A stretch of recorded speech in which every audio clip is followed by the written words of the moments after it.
Atención, señores, debate sobre la Trinidad con testigos de Jehová. Rigo Ardon va a debatir con este testigo de Jehová que se llama Alex León. Ojo, le dejaré el link en la descripción del canal de Rigo Ardon para que usted vaya, le dé like, así como yo, y se suscriba al canal. Ya yo estoy suscrito al canal de Alex. Así que vamos a esto, de Rido.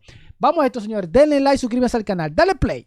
Y ahora, permíteme tantito, voy a buscar mi libreta para ir apuntando sus argumentos, tantito, permíteme. Ok, vamos a ver. Bueno, primo, entonces empezamos en 3, 2, 1 y ahora. Arrancó.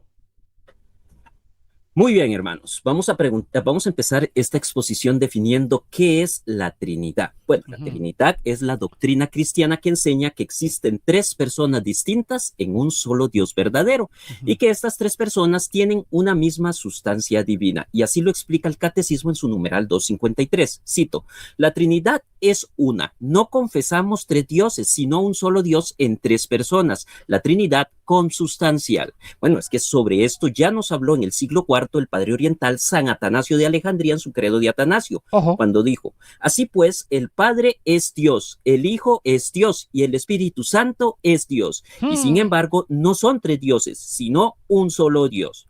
Así que, al tener las tres personas la misma sustancia divina, ninguna de las tres personas es más sabia o poderosa que la otra, sino que todas tienen infinita sabiduría y poder. Ni la una es anterior a las otras, sino que todas son igualmente eternas. Divina, eternas. Ahora, si Alex en este debate se dedica a lanzar citas bíblicas que prueban la divinidad del Padre, sepan ustedes que solo estará atacando un muñeco de paja, pues los católicos también creemos que el Padre es Dios. Claro. Por lo que, para ganar yo este debate, simplemente pues tengo que demostrar que el Hijo, en este caso Jesucristo, y el Espíritu Santo también son Dios. Aquí ese es el problema, que los testigos de Jehová no creen que Jesús es Dios, y ahí es donde pierden los testigos de Jehová. Ay, bobo, recuerden que hay una cita de un apóstol que dice, Señor mío y Dios mío. Y Jesús muchas veces dijo que era Dios, lo afirmó. Vamos a ver esto, señores. Denle like y suscríbanse al canal. Dicho esto, pasemos a probar la divinidad del Hijo. Hermanos, todos sabemos que Dios tiene atributos divinos, como cuáles: la eternidad, la omnipotencia, la omnipresencia y la omnisciencia, por los cuales debe de ser adorado. La pregunta es, ¿tuvo Jesús esos atributos divinos como hijo? La respuesta es sí, y aquí te lo demuestro. Prueba número 1. Ok, prueba 1, vamos a ver. La eternidad del Mesías como hijo de Dios. Miren, Alex y yo creemos que Jesús es el Mesías y el Hijo de Dios, pero a diferencia de Alex, deben saber ustedes que el Mesías tiene un origen divino, y así lo demuestra la profecía de Miqueas 5:2 que dice, pero tú, Belén de Efrata, pequeña entre los millares de Judá, de ti me saldrá el que ha de ser dominador de Israel, cuyos orígenes son desde los tiempos antiguos, desde los días de la eternidad. Hermanos, noten ustedes que al final dice cuyos orígenes son desde los tiempos antiguos, desde los días de la eternidad. Bueno, resulta que ahí para describir los orígenes del Mesías se usan las expresiones hebreas de Mikeden, que significa desde la antigüedad o desde el principio, y también Mime Olán, que significa desde la eternidad. Y esto es muy importante saberlo. ¿Por qué? Porque cuando el Antiguo Testamento usa ambas expresiones hebreas juntas en un mismo versículo, como pasa acá, es siempre para denotar una existencia eterna en el pasado para referirse a Dios mismo, como sucede en Proverbios 8:22 y en Habacuc 1:12. Por lo que se concluye que el Mesías es Dios porque sus orígenes son desde la eternidad y la eternidad es algo exclusivo de Dios. Prueba número 2, la omnipotencia del Hijo. ¿Qué significa omnipotencia? Que todo lo puede, incluso perdonar pecados y venir con las nubes del cielo. Miren, en el Evangelio de Mateo, Jesús se llama a sí mismo como el Hijo del Hombre, según Mateo 9:6. El Hijo del Hombre, hay un salmo o algo, una profecía que dice quién es el Hijo del Hombre. Ojo, ¿será eso que Rigo va a decir? A ver. Pues para que sepáis que el Hijo del Hombre tiene autoridad en la tierra para perdonar pecados. Hermanos, aquí vemos cómo Jesús tiene toda la potestad divina de perdonar pecados. Pero la pregunta es, ¿por qué Jesús se llama a sí mismo como el Hijo del Hombre? Ok, lo voy a explicar. El Hijo del Hombre. Escuchen por qué Jesús se hace llamar el Hijo del Hombre. Escuchen. Por la profecía de Daniel 7:13-14. Daniel 7:13-14. Que dice, y he aquí, con las nubes del cielo venía uno como un hijo de hombre, que vino hasta el anciano de días, o sea, el Padre, y le hicieron acercarse delante de él, y le fue dado dominio, gloria y reino, para que todos los pueblos, naciones y lenguas le sirvieran. Su dominio es dominio eterno, que nunca pasará, y su reino uno que no será destruido. Hermanos, al presentarse aquí al Hijo del Hombre rodeado de nubes celestiales, el texto le asigna al Mesías, en este caso a Jesús, una condición y procedencia divina, pues Dios se manifestó en una nube durante el Éxodo, como lo dice Éxodo 24:16. Además, deben saber ustedes que el texto en arameo, este de Daniel, afirma que el propósito de la investidura del Mesías es para que todos los pueblos, naciones y lenguas le sirvieran. Y esto es importantísimo. ¿Por qué? Porque resulta que la palabra aramea utilizado en este texto original para servir es Pelag. ¿Qué tiene que ver con esto? Bueno, mucho, ya que en el libro de Daniel este verbo Pelag se utiliza específicamente para referirse al culto sagrado que se le rinde únicamente a Dios, como lo indica Daniel 3:28, lo que prueba que el Mesías que vendrá entre las nubes y además perdona pecados es omnipotente y por lo tanto es Dios. Prueba número 3, la omnisciencia del Hijo. ¿Qué significa la palabra omnisciencia? Que lo conoce y lo sabe todo. El mismo San Pablo nos cuenta que Jesús lo conoce y lo sabe todo, según Colosenses 2:3, que dice, para que sean consolados sus corazones, unidos en amor, hasta alcanzar todas las riquezas de pleno entendimiento, a fin de conocer el misterio de Dios el Padre, y ojo lo que dice aquí, y de Cristo, en quien están escondidos todos los tesoros de la sabiduría y del conocimiento. Pero tiene muchas citas, o sea, tiene muchos argumentos, Rico. Hermanos, noten ustedes cómo Pablo dice que todos los tesoros de la sabiduría y del conocimiento están escondidos no solo en el Padre, sino también en Cristo, el Hijo. Conclusión, el Hijo es omnisciente y por lo tanto es Dios. Prueba número 4, la omnipresencia del Hijo. ¿Qué significa omnipresencia? Que está presente a la vez en todas partes. Bueno, es que ya el evangelista Mateo nos asegura que Jesús estará presente en cualquier reunión de creyentes en cualquier parte del mundo. Lo dice Mateo 18:20, porque donde están 2 o 3 reunidos en mi nombre, allí estoy yo en medio de ellos. Conclusión, Jesús es omnipresente y por lo tanto es Dios. Prueba número 5, Jesús es adorado como Dios según la Escritura. Jesús es adorado como Dios, según las Escrituras. Hay bobo aquí, escuchen. Y esto lo vemos en Hebreos 1:6, que dice, y nuevamente al introducir a su primogénito en el mundo, dice, y adórenle todos los ángeles de Dios. Adórenle. Hermanos, vean ustedes que el texto habla sobre Jesús, o sea, el Hijo. Y Pablo dice, adórenle todos los ángeles. Pregunto, ¿quién es el único ser que se adora? Dios. Por lo tanto, aquí se reconoce a Jesús como Dios al ser adorado por los ángeles. Otro texto que nos muestra claramente que Jesús es Dios y por lo tanto recibe adoración es Lucas 2:11. Cito, cuando entraron en la casa vieron al niño con María su madre y postrándose lo adoraron. Y postrándose lo adoraron. Se postraron y lo adoraron. Escúchenlo. Casa vieron al niño con María su madre y postrándose lo adoraron. Pregunto, ¿a quién es el único que se adora? A Dios. Aquí vemos cómo los magos de Oriente dan oración al niño Jesús, lo que prueba que Jesús es Dios. Bien, probado que Jesús es Dios, vamos ahora a demostrar que el Espíritu Santo también es Dios. Prueba número 1, la eternidad del Espíritu Santo. Y esto lo vemos en Hebreos 9:14, que dice, una pregunta, ¿cuánto más la sangre de Cristo, el cual por el Espíritu eterno se ofreció a sí mismo sin mancha a Dios, purificará vuestras conciencias de obras muertas para servir al Dios vivo? Hermanos, aquí vemos cómo al Espíritu Santo se le llama Espíritu eterno y la eternidad es algo exclusivo de Dios. Conclusión, el Espíritu Santo es Dios. Prueba número 2, la omnisciencia del Espíritu Santo. Y esto se prueba en 1 Corintios 2:10-11, que dice, pero Dios nos las reveló a nosotros por el Espíritu, porque el Espíritu todo lo escudriña, aún lo profundo de Dios. Así tampoco nadie conoció las cosas de Dios, sino el Espíritu de Dios. Hermanos, aquí vemos cómo se dice que el Espíritu conoce incluso las cosas de Dios. Por lo tanto, el Espíritu es omnisciente, por lo que es Dios. También es Dios. ¡Ay, bobo, señores! ¿Cómo lo va a refutar esto el testigo de Jehová? Vamos a ver. Prueba número 3, la omnisciencia omnipresencia, del Espíritu Santo. Y esto ya lo enseña Juan 14, 16, 17. Dice, y yo rogaré al Padre y os dará otro consolador para que esté con vosotros para siempre, el Espíritu de verdad, al cual el mundo no puede recibir, porque no le ve ni le conoce, pero vosotros le conocéis. Y ojo lo que dice aquí, porque mora con vosotros y estará en vosotros. Hermanos, aquí el texto nos deja ver que el Espíritu Santo mora en todos nosotros a la vez. Conclusión, el Espíritu Santo es omnipresente, por lo tanto es Dios. Prueba número 4, la omnipotencia del Espíritu Santo. Y esto ya lo enseña Lucas 1:35.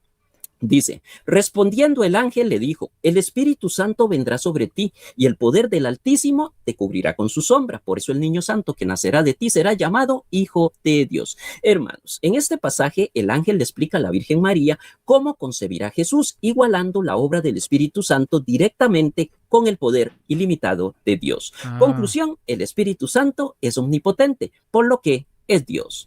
Bueno. Prueba número 5, la adoración al Espíritu Santo. Y esto se encuentra de forma implícita en Hechos 13:2, que dice, ministrando estos al Señor y ayunando, dijo el Espíritu Santo, apartadme a Bernabé y a Saulo para la obra a que los he llamado. Hermanos, la palabra griega que se usa aquí para ministrando es leutorgeo, y esto implica un servicio de adoración sagrada. El Espíritu Santo recibe ese servicio de adoración.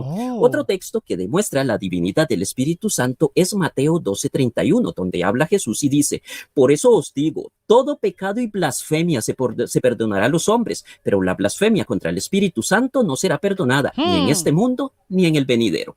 Vean, noten ustedes cómo el texto afirma que la blasfemia contra el Espíritu Santo no será perdonada. Adivinen qué, la blasfemia es un pecado contra Dios, por lo que aquí se está llamando explícitamente al Espíritu Santo como Dios. Está buenísimo ese también. Wow. Claro, si no se perdona, es porque es Dios.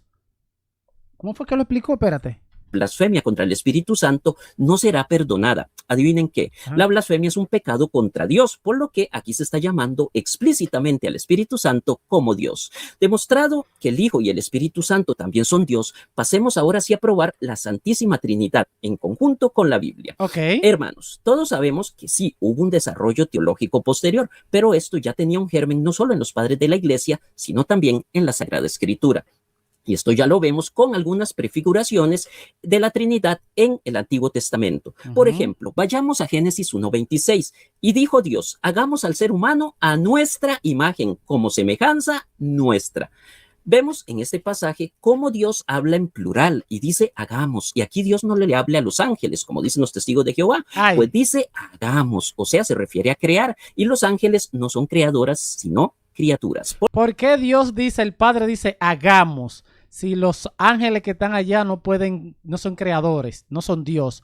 Ojo, está buena esa es dura para los testigos. Por lo que este texto nos muestra una clara pluralidad de personas en un solo Dios. Otro ejemplo muy similar lo vemos en Génesis 11:7. Dice Dios, ahora pues, descendamos y confundamos allí su lengua. Miren ustedes cómo nuevamente Dios vuelve a hablar en plural para referirse a sí mismo durante el episodio de la Torre de Babel, al decir descendamos y confundamos. Nuevamente vemos una pluralidad de personas en un solo Dios verdadero. Otro texto que nos muestra una prefiguración de la Trinidad es Isaías 61:1. Dice, el Espíritu del Señor está sobre mí porque me ungió el Señor. Hermanos, este pasaje citado también por Jesús en Lucas 4 confirma la presencia trinitaria, el Padre que unge, el Espíritu Santo como el óleo y el Hijo como el ungido, o sea, las tres personas de la Trinidad. Probado esto, pasemos al Nuevo Testamento y vayamos a 2 de Corintios 13:14. Dice Pablo, la gracia del Señor Jesucristo, el amor de Dios y la comunión del Espíritu Santo sean con todos vosotros. Y con su Espíritu, ahí Jesús mencionó al Espíritu Santo, al Padre. A ver. Señor Jesús Testamento, y vayamos a 2 de Corintios 13:14. Dice Pablo, la gracia del Señor Jesucristo, el amor de Dios y la comunión del Espíritu Santo sean con todos vosotros. Los tres mencionó ahí en ese saludo. Hermanos, aquí vemos cómo los primeros cristianos En este caso, Pablo ya saluda a la iglesia de Corinto con un saludo trinitario, pues menciona a Jesús, que es el Hijo, luego dice el amor de Dios, o sea, el Padre, y termina nombrando al Espíritu Santo. ¡Wow! Ahí está el saludo trinitario. ¡Ay, bobo, testigo de Jehová! Vamos a ver. Otra prueba de la Santísima Trinidad en la Escritura es la fórmula bautismal que utilizaba la iglesia por mandato de Jesús, según Mateo 28:19. Id pues y haced discípulos a todas las naciones, bautizándolas en el nombre del Padre, del Hijo y del Espíritu Santo. Hermanos, aquí Jesús utiliza la palabra nombre en singular en lugar del plural nombres. Y esto es importante porque en la cultura judía el nombre representa la esencia y la autoridad de una entidad. Entonces, al englobar aquí Jesús a las tres figuras en un solo nombre, se argumenta que comparten la misma naturaleza divina en un único Dios verdadero. Pero está fuerte, ¡ey! Pero está duro este debate. Y es que, hermanos, la creencia de la Trinidad es 19 siglos más antigua que la misma fundación de la Iglesia de los Testigos de Jehová. ¡No! ¿Cómo fue? Naturaleza divina en un único Dios verdadero. Escuchen. Y es que, hermanos, la creencia de la Trinidad es 19 siglos más antigua que la misma fundación de la Iglesia de los Testigos de Jehová, a la que pertenece mi estimado Alex. Y así lo afirma en el siglo II Teófilo de Antioquía en su obra Autólico, libro 2, cuando dice: de igual modo, los 3 días que precedieron a los astros son símbolos de la Trinidad, de Dios, de su palabra y de su sabiduría. Hermanos, esta fue la primera vez en la historia cristiana que se usó la palabra Trinidad y sucedió varios siglos antes de que se celebraran los concilios de Nicea y Constantinopla, con lo que se sabe que los primeros cristianos antes de dichos concilios ya tenían la creencia de la Santísima Trinidad. Con esto podemos decir jaque mate y fin del debate. Jaque mate y fin del debate. El problema es que los testigos de Jehová dicen que luego que murieron los apóstoles, ahí se comenzó a destruir todo, a apostatar, a enseñar herejía. Ese es el problema. Ellos se agarran de ahí. Gracias. Vamos a ver qué pasa. Bueno, ok. Hemos pasado pues la primera parte, que es la parte de la exposición. Ok. Vámonos pues con los 10 minutos de la refutación. ¿Estás listo, Alex León? Antes de que se me olvide, Alex, sí lo quería yo señalar, Alex, Él tenía mal sonido, Alex, el testigo de Jehová. Vamos a ver la refutación de él. Esta libreta para ir leyendo lo que él nos dio. A las 3 arranco ya. Cuando usted me indique. Ok, ahí viene. Cuando usted me indique, Alberto. Listo ya. Ok, bueno, mi oponente, el señor Riguardón, comienza citándonos Miqueas 5:2 y la supuesta eternidad del Mesías. Bueno, el argumento afirma que el Mesías es eterno porque sus orígenes son de tiempos antiguos. Bueno, sin embargo, Miqueas no dice que el Mesías sea el Dios eterno. ¿Ve? El texto habla de su origen o procedencia. Si tiene un origen, entonces no es alguien sin principio. Ahí está refutado ese punto. Además, expresiones como desde tiempos antiguos no siempre significan eternidad absoluta. Muchas veces simplemente se refieren a un tiempo remoto. La propia Biblia llama a Jesús el primogénito de toda la creación, Colosenses 1:15, y el principio de la creación de Dios en Apocalipsis capítulo 3, versículo 14. Por lo tanto, Miqueas 5:2 armoniza perfectamente con la enseñanza de que Jesús existía antes de venir a la tierra. Más bien, Miqueas está enseñando su preexistencia, cosa que yo creo, pero no demuestra que sea Jehová Dios o que sea eterno. Pero Rigo te lo demostró que es Dios y que es eterno, pero ven acá. Sigo. Sobre Daniel 7, el Hijo del Hombre. Bueno, aquí encontramos uno de los problemas más grandes para la Trinidad. Daniel ve al anciano de días, es decir, Dios, Jehová, es una visión, no es algo literal, es una visión, y al Hijo del Hombre, Jesús, ¿no? 2 personas distintas. El Hijo del Hombre recibe autoridad del anciano de días. Recibe autoridad, si recibe autoridad, entonces no posee por sí mismo esa autoridad. Jesús. No, diga que no posee esa autoridad, no. Lo que pasa es que Jesús se hizo siervo y como siervo, él es fiel a lo que lo mandó el Padre. No. Si recibe autoridad, entonces no posee por sí mismo esa autoridad. Jesús mismo confirma esto. Dice, toda autoridad me ha sido dada. ¿Quién se la dio? Su Padre, alguien superior a él. Y si alguien le dio esa autoridad, entonces no existe alguien superior al que se la dio. Además, recibir adoración o servicio no lo convierte automáticamente en Jehová. Los reyes de Israel recibían honra y servicio sin ser Dios. Ahora, sobre el perdón de pecados. Se afirma que perdonar pecado demuestra omnipotencia, pero Jesús mismo explicó de dónde provenía esa autoridad. En Juan 5:19, el Hijo no puede hacer ni una sola cosa por su propia iniciativa. ¡Wow! Juan 5:30, no puedo hacer ni nada por mi propia iniciativa. Por lo tanto, Jesús perdonaba pecado porque su Padre le había concedido esa autoridad. Un representante autorizado puede ejercer una autoridad delegada sin ser igual al que la delega. Sobre Colosenses 2:3 y la omnisciencia. Bueno, el texto dice que en Cristo están escondidos los tesoros de la sabiduría y del conocimiento. No dice que Jesús sea omnisciente. De hecho, Jesús reconoció explícitamente que había cosas que no sabía. Marcos 13:32, respecto a aquel día o la hora nadie sabe, ni los ángeles del cielo, ni el Hijo, sino solo el Padre. Si el Hijo no sabe algo que el Padre sí sabe, entonces no era omnisciente. Este solo versículo destruye la afirmación de igualdad absoluta y conocimiento.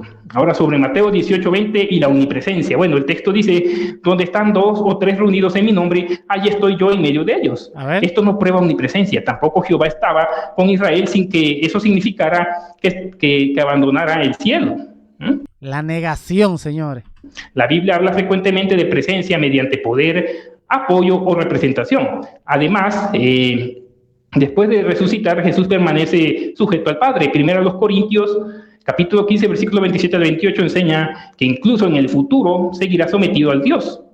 Sobre Hebreos 1:6 y la adoración de Jesús. Bueno, muchas traducciones trinitarias usan adorne, pero término griego puede significar también rendir homenaje, reverencia o postrarse. La propia Biblia muestra personas que se postraban ante reyes, profetas o ángeles sin considerarlos Dios. Lo decisivo es que increíble. Se postraron y lo adoraron. No. Reverencia o postrarse. Escuchen. Sobre Hebreos 1:6 y la adoración de Jesús. Bueno, muchas traducciones trinitarias usan adorne, pero término griego puede significar también rendir homenaje, reverencia o postrarse. La propia Biblia muestra personas que se postraban ante reyes, profetas o ángeles sin considerarlos Dios. Pero el texto dice que se postraron y lo adoraron. Y lo adoraron. No, está quitándole a la Biblia, el que le ponga y el que le quite. Dios mío, para justificar lo que le han enseñado a ellos. Los testigos de Jehová, señores, están perdidos si no creen, si no aceptan la verdad. ¡Ay, bobo! Lo decisivo es que Jesús mismo enseñó, adora a Jehová tu Dios y sírvele solamente a Él. Eso está en Mateo 4:10. Si solo Jehová recibe adoración en sentido absoluto hebreo, no puede contradecir a Jesús. Sobre los magos de Oriente, bueno, el argumento menciona Mateo 2, los magos se postraron ante el niño, pero también se postraban ante reyes humanos. Se postraron y lo adoraron, hermano. La postración por sí sola no demuestra deidad. Oye, la postración por sí sola, se postraron y lo adoraron. Se postraban ante reyes humanos, la postración por sí sola no demuestra deidad. Si así fuera, había que concluir que muchos reyes humanos también eran Dios. Se postraron y lo reconocieron como Dios, lo adoraron, hermano. Lea el texto. Lo cual es absurdo. Sobre el Espíritu Santo y Hebreos 9:14, que se le llama el Espíritu Eterno, no demuestra que sea una persona divina, o igual con el Padre. La Biblia también habla de cosas eternas que no son personas, como redención eterna, salvación eterna y juicio eterno. Eterno describe una cualidad, no una prueba de personalidad divina. Sobre 1 Corintios capítulo 2, versículo 10 al 11, Pablo compara el Espíritu de Dios con el Espíritu que hay en un hombre. Así como tu Espíritu conoce tus pensamientos sin ser otra persona distinta a ti, el Espíritu de Dios conoce las cosas de Dios porque es la fuerza activa de Dios. Pablo usa precisamente esa comparación para explicar el punto. Ahora sobre Juan 14, 16 al 17 y la supuesta personalidad del Espíritu Santo. Bueno, la supuesta, dice. Que el Espíritu esté en muchos creyentes no prueba que sea Dios. La Biblia también dice que la sabiduría habla, que el pecado reina y que la sangre clama. Eso es personificación o prosopopeya. Además, en numerosos textos el Espíritu Santo es derramado, repartido, recibido y llena personas. Expresiones muy extrañas si fuera una persona divina, independiente. Ahora sobre Lucas 1:35 y la omnipotencia del Espíritu Santo, según mi oponente. Bueno, el texto no dice que el Espíritu Santo sea omnipotente, dice, el Espíritu Santo vendrá sobre ti y el poder del Altísimo te cubrirá con su sombra. Lejos de identificar al Espíritu Santo como otra persona divina, el versículo lo relaciona con el poder del Altísimo. El Espíritu aparece como el medio mediante el cual Dios actúa.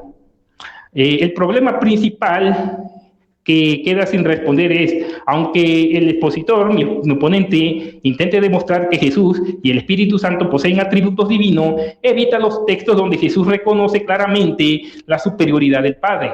El Padre es mayor que yo. Subo a mi Padre y Padre de ustedes, a mi Dios y Dios de ustedes. La cabeza de Cristo es Dios. ¡Wow! Texto aplastante. Pablo dice en 1 Corintios 8:6, para nosotros... Dice él que texto aplastante. Hay un solo Dios, el Padre, como los padres de la iglesia creían, tanto Ireneo como Orígenes y otros padres de la iglesia. Si Jesús tiene un Dios sobre él, recibe autoridad de otro, aprende de otro, obedece a otro y se somete a otro, entonces la conclusión bíblica más natural es que Jesús es hijo de Dios, el Mesías y el agente principal de Jehová, pero no el Dios todopoderoso. Esa es precisamente la posición que sostuvieron los primeros cristianos, según lo que yo ya expuse en mi exposición. Ahora vámonos a ver qué más nos mencionó nuestro amigo Rigo. Sobre Génesis 1:26, hagamos al hombre a nuestra imagen. Bueno, se afirma que el plural hagamos demuestra la Trinidad, pero el texto nunca menciona a tres personas, ni Padre, ni Hijo, ni Espíritu Santo, no dice así. Además, la Biblia muestra que Dios estaba rodeado de criaturas espirituales cuando tomó decisiones. Por ejemplo, el libro de Job, capítulo 38, versículo 7, los ángeles ya existían antes de la creación del hombre y observaban las obras creativas de Dios. Sin embargo, aún así, si Jehová estuviera hablando con su hijo primogénito, eso tampoco probaría la Trinidad. Lo único que demostraría es que había otro ser celestial presente. De hecho, el versículo siguiente destruye la interpretación trinitaria. Génesis 1:27 dice, y Dios, no dice y los tres, no, dice, y Dios procedió a crear al hombre a su imagen. Génesis 1:27. No dice, y los tres procedieron a crear. El sujeto sigue siendo un solo Dios. Hazte cargo de eso. Hagamos al hombre a nuestra imagen y semejanza. Háganse cargo. Ahora, sobre Génesis 11:7, descendamos y confundamos. Bueno, el mismo problema aparece aquí. El plural no identifica tres personas divinas. Si él simplemente usó el plural, demostraría una Trinidad según. Entonces, habría que concluir que cuántas personas participan exactamente. El texto no dice tres. Además, unos versículos después leemos, Jehová los dispersó desde allí sobre toda la superficie de la tierra. Nuevamente, Jehová quien realiza la acción. Gracias. El plural por sí mismo no prueba una naturaleza trina, Señor. Ahora, sobre Isaías 61:1, el texto dice, el Espíritu del Señor soberano Jehová está sobre mí porque me ha ungido. Lo que realmente vemos aquí son tres elementos distintos, Jehová, el Espíritu de Jehová y el Mesías.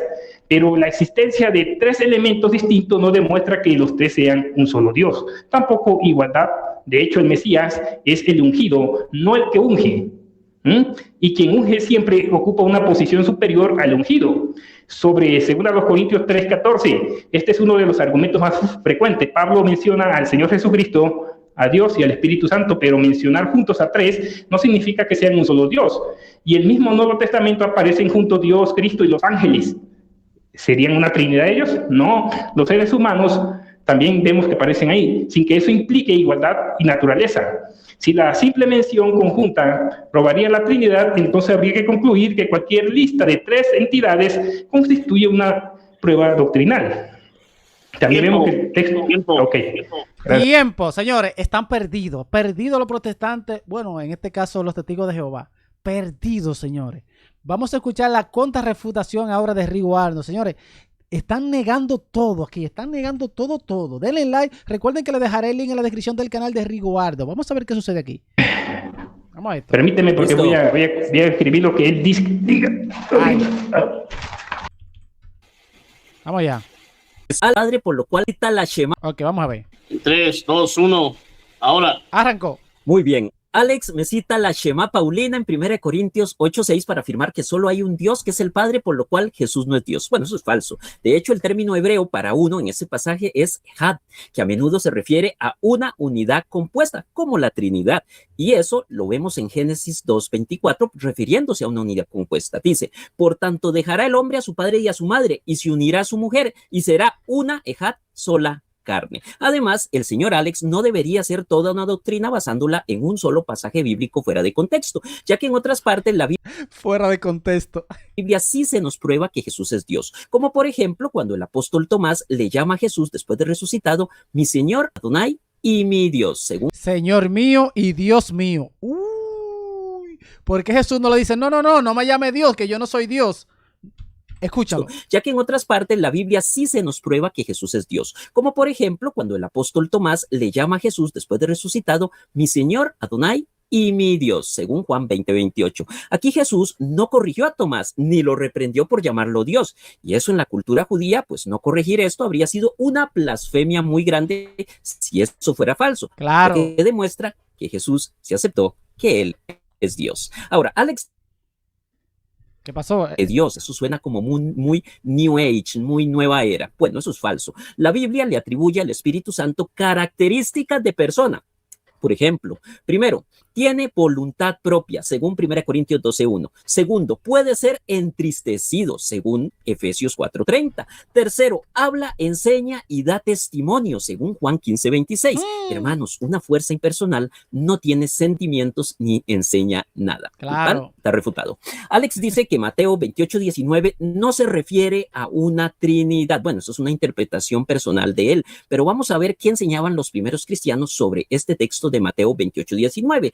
Y vamos a citar a un padre del siglo III, antes del concilio de Nicea, San Cipriano de Cartago, que en su carta 73:18 dice, después de la resurrección, cuando el Señor envió los apóstoles a las naciones, Él les ordenó bautizar a los gentiles en el nombre del Padre, del Hijo y del Espíritu Santo. Cristo mismo ordenó que las naciones sean bautizadas en la completa y unida Trinidad. Es decir, que los primeros cristianos sí veían el texto de Mateo 28:19 como referente.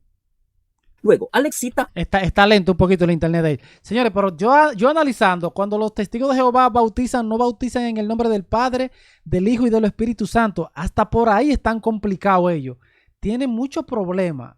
A Dios que tenga misericordia de esa secta. Juan 20:17 para afirmar que Jesús no es Dios porque tenía al Padre como Dios, y que ahí dice que no se puede decir que Jesús hablaba con forma humana porque ya había resucitado y tenía su cuerpo glorioso, y que Jesús tenía naturaleza caída. Bueno, Alex, los católicos no enseñamos que Jesús tuviera alguna naturaleza caída porque los católicos creemos que Jesús es Dios. Dios no tiene naturalezas caídas. Ahora, Alex, un cuerpo glorificado no deja de ser humano, sino que de hecho alcanza su estado perfecto. ¿Quiere que le pruebe que Jesús no dejó de ser humano después de resucitar? Bueno, Jesús demostró a sus discípulos que él no era un fantasma. Por ejemplo, el tacto. Invitó a Tomás y a los apóstoles a tocar sus manos, sus pies y sus costados, según Lucas 24:39. Las cicatrices conservó las marcas de la crucifixión, demostrando que él era el cuerpo físico.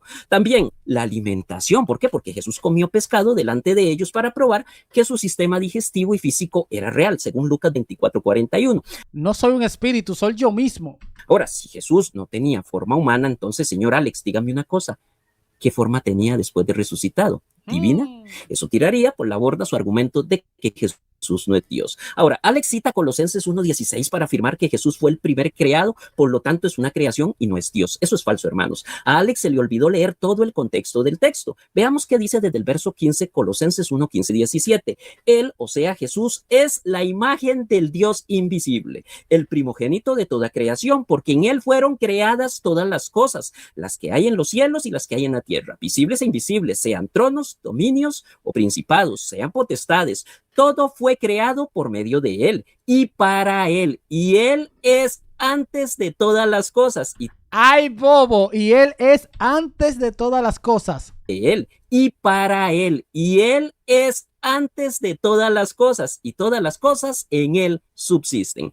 Y todas las cosas fueron hechas por él. Como pueden ver, el texto afirma que en él, o sea, en Jesús, fueron creadas todas las cosas, las que hay en los cielos y en la tierra. Esto enseña que Jesús no es un ser creado, como dijo Alex, sino el agente activo a través del cual todo el universo cobró vida. Otra cosa a agregar están perdidos los testigos ahí. Es que la traducción de la Biblia de ellos, por ejemplo, la traducción del Nuevo Mundo, añade la palabra otras en Colosenses 1:16-17. El texto de ellos falsamente dice, por medio de él todas las otras cosas fueron creadas, pero resulta que en el griego original del texto, la palabra otras, que en griego es heteros o alos, no existe. O sea, que ellos tienen una imprenta y ellos mismos imprimen su Biblia y la modifican. Los testigos de Jehová son más fuertes que los protestantes porque ellos tienen su propia imprenta, su propia Biblia y ellos imprimen, le quitan, le ponen. Dios. Ahora, Alex cita 1 Corintios 15:28 para afirmar que Jesús no es Dios porque Jesús estaba sujeto al Padre. Falso. Alex, en 1 Corintios 15:28, la sujeción de Jesús no es de naturaleza o esencia, sino de función y orden voluntario dentro de la Trinidad. ¿Cómo lo sabemos? Fácil. Dice que no. Es de función y el testigo de Jehová dice que no. Escuche, mire la cara de él. Alex, en 1 Corintios 15:28, la sujeción de Jesús no es de naturaleza o esencia, sino de función. De función, y mira la cabeza de él. Y orden voluntario dentro de la Trinidad. ¿Cómo dice que no? Lo sabemos, fácil. El Hijo es totalmente Dios, al igual que el Padre en poder y eternidad. El Hijo se sujeta voluntariamente al Padre para cumplir el plan de salvación. Claro, se hace siervo. ¿Quiero un ejemplo analógico de eso? Bueno, un hijo adulto es igual en dignidad humana a su padre, pero puede respetarlo y sujetarse a su autoridad de familia. O sea, los dos tienen la misma naturaleza humana, pero son dos personas diferentes. El padre y el hijo, en este caso Jesús, tienen la misma naturaleza divina, pero son dos personas diferentes. Y esto ya lo refuto, con Filipenses 2:6, que dice, siendo en forma de Dios, Jesús no estimó el ser igual a Dios como cosa a que aferrarse. Ahora, Alex cita 2 Corintios 1:3 para afirmar que Jesús no es Dios porque tiene al Padre como Dios. Bueno, eso es falso. Que el Padre sea el Dios de Jesús simplemente demuestra que son personas distintas dentro de la misma deidad. O sea, una persona distinta, o sea, lo que son la Trinidad, 3 personas distintas, pero que son Dios.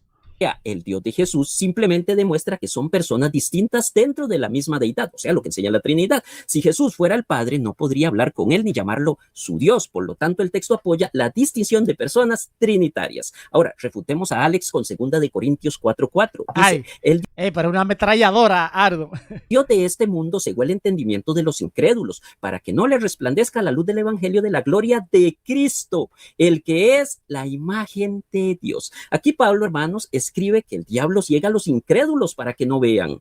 Así se está cegando a los testigos de Jehová. Dios. ¿Verdad? Pero en el griego original la palabra utilizada es eikon, que implica mucho más que una simple semejanza. Entonces, significa que Cristo es la manifestación exacta, visible y perfecta de la naturaleza y del ser de Dios invisible. Ahora, Alex cita Efesios 1:7 para afirmar que Jesús no es Dios, ya que ahí dice que Jesús tiene un Dios. Bueno, hermanos, eso es falso y vamos a explicar esto en 2 puntos. Primero, debes saber, Alex, pues que Cristo tiene doble naturaleza, la humana y la divina. Eso se le llama la unión hipostática. ¿Qué quiere decir eso? Bueno, que Jesús es verdadero hombre y verdadero Dios. Al encarnarse, Jesús asumió una condición humana real. Como hombre, Jesús tiene un Dios y ora a él, como lo hace en Efesios 1:17, sin perder su esencia divina, por lo que su sumisión al Padre es funcional, Alex, es funcional, no es de esencia. De hecho, si vamos a Filipenses 2:7, Pablo explica que Jesús se despojó de sí mismo, dice, sino que se despojó de sí mismo, tomando forma de siervo, hecho semejante a los hombres. Segundo, el contexto de Efesios demuestra la deidad de Cristo, cosa que Alex no dijo. Por ejemplo, Efesios 1:21, Pablo coloca a Jesús sobre todo nombre, dice, sobre todo principado y autoridad y poder y señorío, y sobre todo nombre que se nombra no solo en este siglo, sino también en el venidero. Además, deben saber ustedes que el mismo Pablo le llama a Jesús como Dios, Tito 2:13,